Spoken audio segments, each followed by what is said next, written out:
When China suddenly relaxed the COVID measures, the number of deaths in Beijing rose. The funeral system was overloaded and a huge crowd was on the road. On Tuesday, December 13th, a user named XZ1999999 posted a video showing a long line of vans carrying bodies in front of a Beijing crematorium. The line was so long that there seemed no end in sight. On Wednesday, December 14th, the same internet user shared another video. The videographer said that the trucks on the scene at the Chang'an Avenue were all full of human remains. The cars have been waiting in line since yesterday.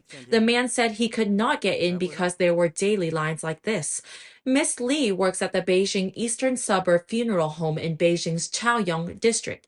She told Chinese language media Da Jiyuan on Wednesday, December 14th, that even though there is less control over the pandemic, family members are still not allowed to hold funerals. She added that 70 or 80 people could not be cremated on Wednesday morning, although 200 bodies were burned daily.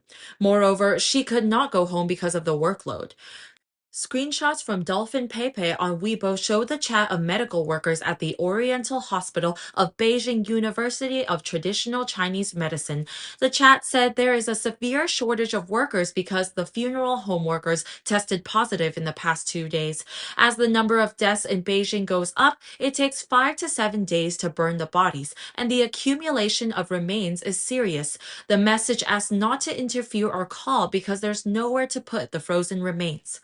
Twitter user XZ1999999 said people who died of infection with the new crown have to ask their family members to choose whether the cause of death is the new crown or pneumonia. If you choose the new crown, the Morgan cremation may not accept it.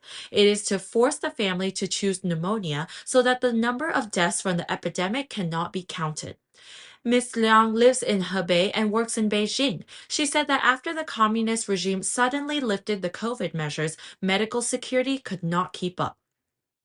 Ms. Liang said that Beijing and Hebei are important pilot sites for handling COVID measures, but there are no medical treatments or simple medicines to lower fever for mild cases. If someone has serious symptoms and he calls the emergency hotline 120, no one will show up. If the family sends him to the hospital won't take him in because there's insufficient space, so they have to take him home and watch him die.